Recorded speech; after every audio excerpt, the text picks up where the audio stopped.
আমাদের ভাগ্যটা এমনই যে আমরা অ্যানিভার্সারির দিনকেও আমরা একসাথে থাকতে পারছি না।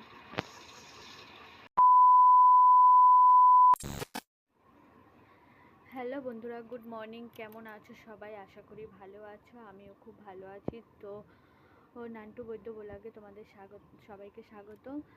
তো এখন বাজে সকাল 11:30। তো এখন থেকে ভিডিওটা শুরু করছি তোমাদেরকে সাথে নিয়ে। আশা করি ভিডিওটা তোমাদের ভালো লাগবে, আর ভিডিওটা ভালো লাগলে লাইক কমেন্ট শেয়ার করো, আর আমার চ্যানেলটিকে সাবস্ক্রাইব করে দিও। তো ভিডিওটা দেখতে থাকো। তো আজকে হলো আমাদের অ্যানিভার্সারি। তো তো অ্যানিভার্সারি উপলক্ষে আজকে কিছুই করা হচ্ছে না, কারণ হলো গিয়ে তোমাদের দাদা ভাই নেই। তো তার জন্য মনটা একটু খারাপ হচ্ছে। তো আর কি করা যাবে বলো, ও তো কাজের সূত্রে একটু বাইরে বাইরে থাকে। তো এখন তো দিল্লিতে আছে। তো তার জন্য আমার দিদি জামাইবাবু ওদেরকে আসতে বলেছিলাম। তো ওরা বলছে যে তোমাদের দাদাভাই বাড়িতে নেই, তাই ওরাও আসবে না। তো আর কি করা যাবে। আর আমাদের এখানে না সকাল থেকেই খুব বৃষ্টি হচ্ছে। দেখো নিহান বৃষ্টি হচ্ছে দেখে নিহান এত বাথরুম করছে যে কত কিছু শুকা দিয়েছি এতক্ষণ। ঘরের ভিতর শুকা দেওয়া ছিল, এখন একটু বৃষ্টিটা কমেছে বলে বাইরে দিয়ে দিয়েছি। আর নিহানকে স্নান টানান করিয়ে খাইয়ে দিয়েছি। এখন আমি ওকে খিচুড়ি রান্না করে খাওয়ালাম। তো আমিও ওকে খাইয়ে দিয়ে ওকে ঘুম পড়িয়ে দিয়েছি। তো আমিও স্নান করে নিয়েছি। আর হলো গিয়ে আমার বাবার হলো গিয়ে মাথাটা খুব ঘোরাচ্ছে, মনে হয় প্রেশারটা বেড়ে গেছে। তো বাবাকে বললাম যে যাও প্রেশারটা গিয়ে মেপে আসো, যে প্রেশারটা বেড়ে গেছে নাকি। তাই বাবা গেছে প্রেশার মাপাতে।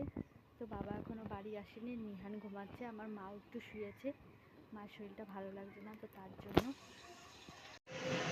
তো তোমাদের দাদা ভাইয়ের জন্য মনটা খুব খারাপ হচ্ছে। এটা আমাদের থার্ড অ্যানিভার্সারি। আর এর আগে যখন আগের বছর যে অ্যানিভার্সারি ছিল তখন তোমাদের দাদাভাই বাড়িতেই ছিল। তখন আমরা অ্যানিভার্সারি কিছুদিন আগেই আমরা গোয়া থেকে এসেছিলাম বাড়িতে। তো প্রথম প্রথম আমাদের বিয়ের পর যে প্রথম অ্যানিভার্সারি ছিল তখনও আমরা দুজনে একসাথে থাকতে পারিনি। তো সেকেন্ডবার ছিলাম।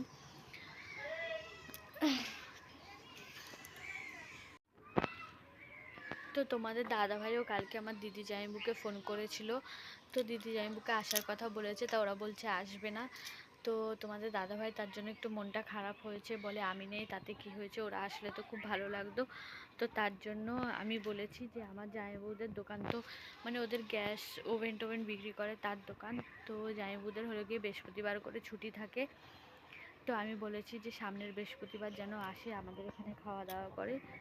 তো তাই বলেছি। তো ওরা বলেছে যে সামনের বৃহস্পতিবার আসবে, তো ওখানে এসে খাওয়া দাওয়া করবে। তো ওরা আবার শুক্রবারে নিরামিষ খায়। তো আজকে তো শুক্রবার, তার জন্য আজকে বলিনি ওদেরকে, কালকে আসার কথা বলেছিলাম, কিন্তু ওরা আসলো না।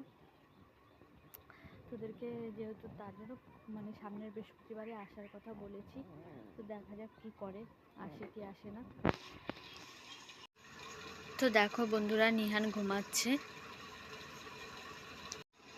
তো আমি আগে যে ফোনটায় ভিডিও করতাম, তো আজকে সেই ফোনটায় ভিডিও করছি না, কারণ হলো গিয়ে ওই ফোনটায় আমার চার্জ ফুরিয়ে গেছে, ফোনটা বন্ধ হয়ে গেছে। তার জন্য আজকে আমি অন্য আর একটা ফোন থেকে ভিডিও করছি। তো জানি না ভিডিওটা কেমন আসছে বা কী, তোমরা আমার কথা শুনতে পাচ্ছ কি না, বা ছবি পরিষ্কারভাবে দেখতে পাচ্ছ কি না সেটা আমি জানি না। তো যদি কথা ভালোভাবে শুনতে না পাও বা ছবি ভালোভাবে না আসে, তো সেটা তোমরা আমাকে অবশ্যই জানিও। আর কালকে আমি যে টাইমে লাইভে এসেছিলাম আজকেও চেষ্টা করব সেই টাইমে লাইভে আসা, যদি নিহান ঘুমায় তাহলে। আর নিহান জেগে থাকলে আসতে পারবো না, তো চেষ্টা করব আসার।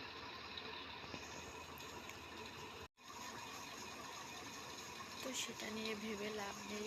যদি ভগবান চায়, আমার গোপাল চায়, তাহলে এরপর থেকে আমরা অ্যানিভার্সারিতে একসাথেই থাকবো, কিছু করার নেই। কারণ তোমাদের দাদাভাইয়ের খুব আসার ইচ্ছা ছিল, কিন্তু তোমাদের দাদাভাই হলো গিয়ে এই 2 মাস হলো মাত্র গেছে। তো এখন তো একটা নতুন জায়গায় কাজে গেলে 2 মাস হলেই তো ছুটি করা যায় না।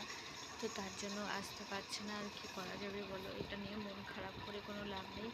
কারণ আমি যদি মন খারাপ করি তাহলে তোমাদের দাদাভাইয়ের আরও বেশি মন খারাপ হবে। ওর জন্য আমি তার জন্য অতটা মন খারাপ করছি না। তো আজকে আর বেশি কথা বলতে ভালো লাগছে না, তো আজকে ভিডিওটা এখানেই শেষ করছি। ভিডিওটা ভালো লাগলে লাইক কমেন্ট শেয়ার করো, আমার চ্যানেলটিকে সাবস্ক্রাইব করে দিও। কালকে নিয়ে আসবো আবার নতুন কোনো ভিডিও। ততক্ষণ সবাই ভালো থেকো, সুস্থ থেকো। Tata, bye bye.